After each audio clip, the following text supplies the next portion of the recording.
llamando, ¿no? Hola, hola, ¿Me escuchás? comunicación. A ver si podemos restablecerla. Seguramente Maxi está ahí metiendo dedos en los botones.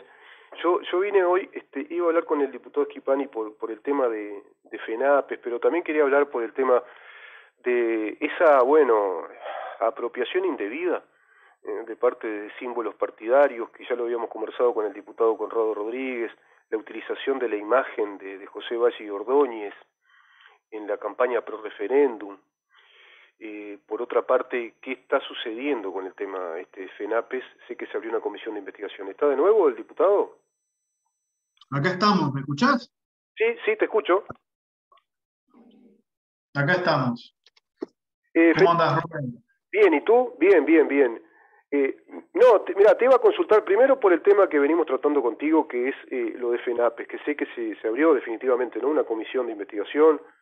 Incluso hay algunas expresiones del propio diputado Gustavo Subí al respecto, que dicen que hay, bueno, indicios muy fuertes de irregularidades que llaman la atención, pero que aún no se puede decir acabadamente ya que hay pruebas de corrupción. No sé qué opinión tenés tú respecto a ese tema. Exactamente, bueno, la comisión investigadora empezó a funcionar, va a retomar el trabajo en el mes de julio. Allí se van a empezar a recibir a los testigos que vamos a citar a la comisión investigadora. Yo creo que sí, hay elementos que presentamos que creo que son más que contundentes, más que firmes, como para poder, bueno, advertir de que ha habido manejo absolutamente irregular del otorgamiento de las licencias por parte del Consejo de Secundaria a dirigentes sindicales de FENAPES.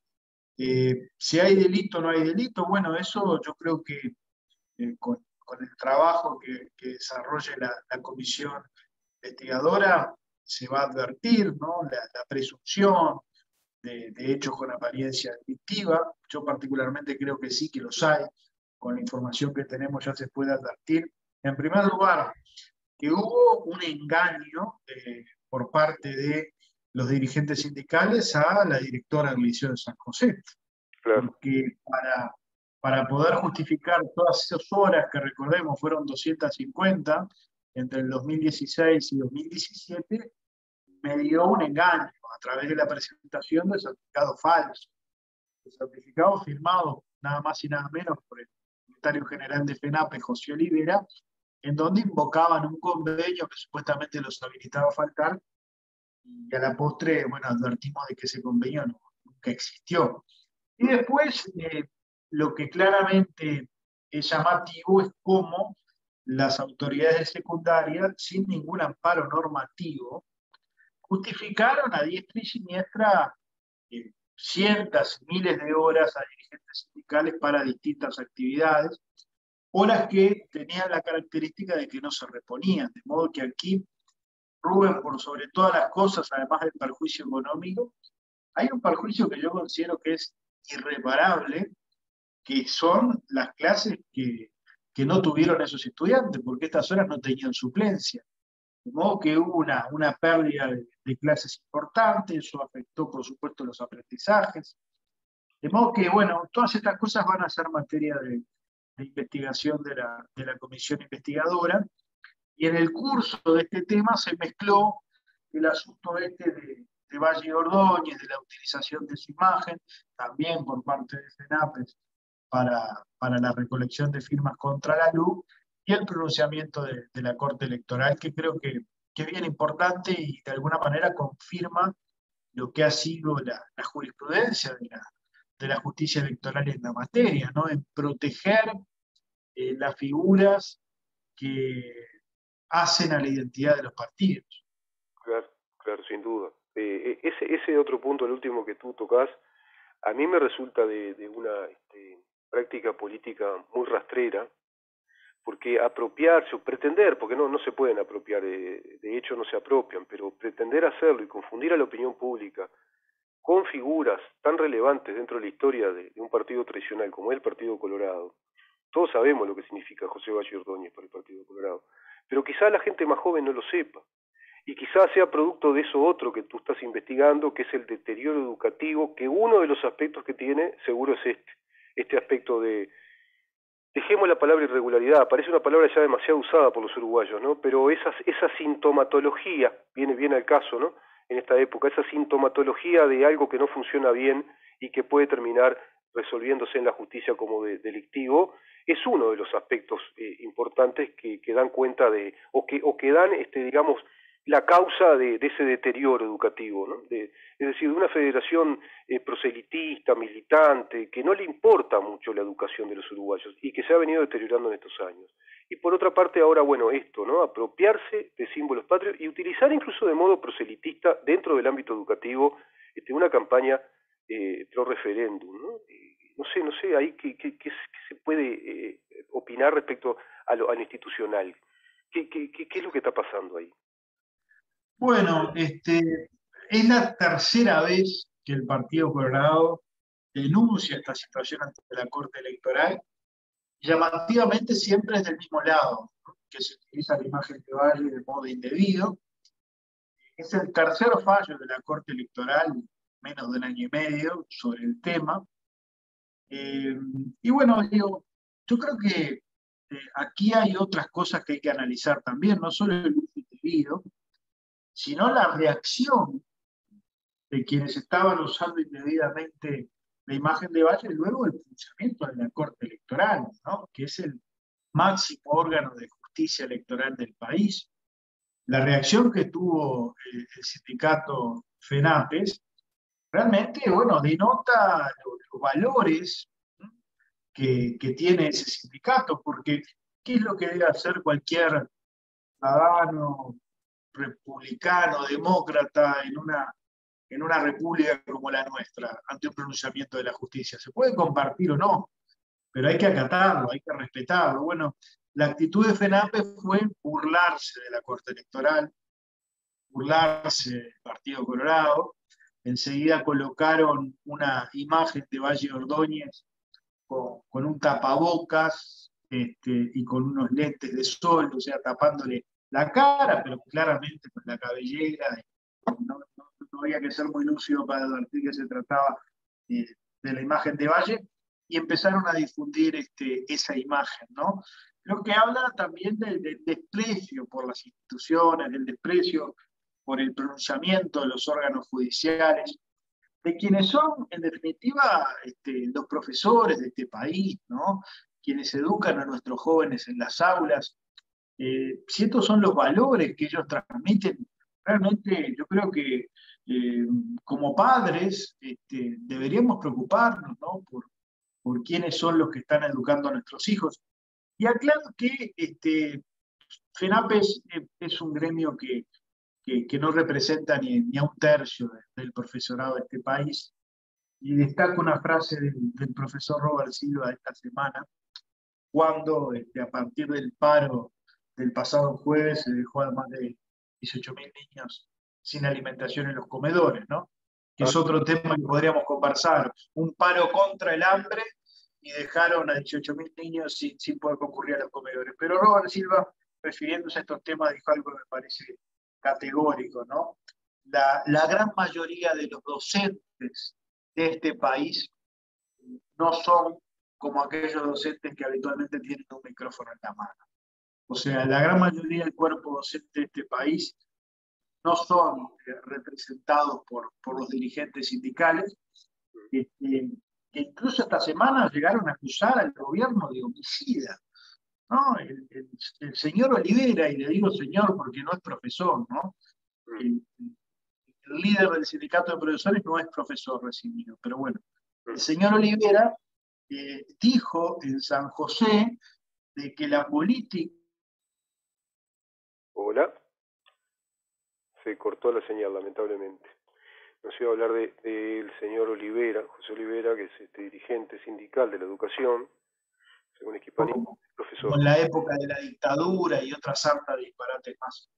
Pero sí, tenemos tenemos un problema grave. Sin duda, Felipe, porque además eso que tú decís, bueno, afortunadamente, si es así como tú decís que la mayoría de los profesores no se ven representados, lo cierto es que esta gente que toma el micrófono y le gusta la luz de las cámaras, tanto es así, como diría un amigo mío, que cuando abren la heladera de noche sonríen, ¿no? Pero respecto a ese tema, creo que son los que instalan la opinión pública. Ahí está el problema, ¿no? Instalan, ejercen medidas de fuerza, como movilizaciones, paros, campañas proselitistas. Incluso yo recuerdo, parece que se van superponiendo tantas cosas, Felipe, que uno lo va naturalizando, lamentablemente. Pero el tapabocas, lucrar, no lucrar, es otro signo, ¿no? Cantidad de docentes filmándose, sacándose fotos, en pleno ejercicio de la enseñanza, con los tapabocas, ingresando a los salones de clase, a instituciones educativas, con educar, no lucrar. Y evidentemente look, ¿no? Grande. También no hay que ser muy, como tú decís, no hay que ser muy despabilado para darse cuenta. ¿Qué tema, eh? Sin duda, sin duda. Pero bueno, nosotros vamos a seguir trabajando, vamos a llegar hasta el fondo de esta situación, porque creo que hay muchas cosas que todavía no se saben. Uh-huh. Y aquí hubo un manejo absolutamente abusivo por parte de la dirigencia sindical y hubo también, bueno, una connivencia de las autoridades de secundaria. Lo que pasaba, Rubén, y yo creo que a la luz de los cambios en la luz debemos valorarlo, lo que pasaba era que los sindicatos gobernaban, los sindicatos mandaban. En el Consejo de Educación Secundaria no se hacía nada sin el aval de FENAPES, o sea, las autoridades, que además de FENAPES integraba el Consejo, ¿no? Por el representante docente, las autoridades no daban un paso sin consultar al gremio. El gremio hacía y deshacía, ponía y sacaba. Y bueno, después vemos los resultados educativos, bueno, y advertimos por qué no avanzamos, ¿no? Porque estamos hablando además de una dirigencia sindical con una mente retrógrada. Seguramente es el núcleo más conservador de este país, de estos sindicatos, ¿no? Entonces, es imposible cualquier cambio en la educación, bueno, con la fuerza y la presencia que este sindicato tenía en la conducción de la enseñanza. Afortunadamente, la LUC introdujo cambios muy positivos. Bueno, fue que los sindicatos dejaron de formar parte del gobierno de la educación, particularmente en los consejos. Claro. Bueno, y a partir de allí se van a poder hacer cambios y los representantes legítimos de la ciudadanía van a poder conducir los destinos de la educación como siempre debió ser, ¿no? Así que bueno, vamos a seguir trabajando en estos temas y bueno, y ojalá podamos llegar a la verdad de los hechos sobre un tema de tal gravedad. Sin duda que va a ser así, Felipe, y qué bueno que te embarcaste en esta tarea de investigar a fondo este tema que es tan delicado y tan sensible para el país, como para cualquier país tiene que serlo, ¿no? El tema educativo es la formación de los ciudadanos, de los que ya se están formando, de los que vendrán, y como tú decís, a la LUC establecer esa digamos, salvación del sistema educativo, quitándoles el cogobierno a los sindicatos, es evidente que están rabiosos ahora y por eso esta campaña pro referéndum, porque claro, les va en prenda el dolor de perder esa cuota de poder que tenían. Felipe, yo te propongo para el próximo programa, si te parece bien, porque creo que es un tema que sería interesante investigar y hacer un relevamiento de datos, hasta quizás sea motivo de una auditoría. Los datos de los ejercicios educativos de los últimos, ponele por lo menos de los últimos 5 años, ¿en qué está la situación educativa en el país? ¿Cuántas deserciones hay del sistema educativo primario, de secundario? ¿Cuántos ingresan a la universidad? Bueno, por otro lado también está el tema de investigar los programas de estudio que se aplicaron, por ejemplo, en historia, en filosofía, en determinadas disciplinas muy sensibles a la hora de formar a un ciudadano. Me parece que es un dato relevante ese, ¿no? Sin duda, lo conversamos con gusto.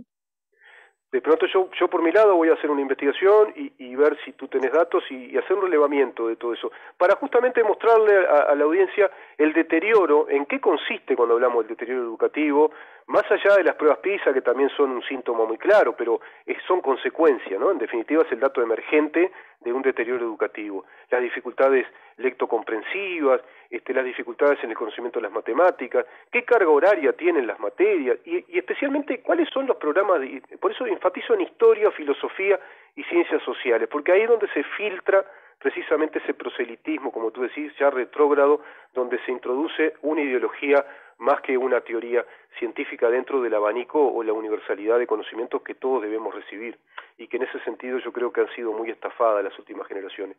No olvidemos que niñitos de 5, de 10 años, hoy ya son adultos formados bajo esos 15 años de cooptación de la educación.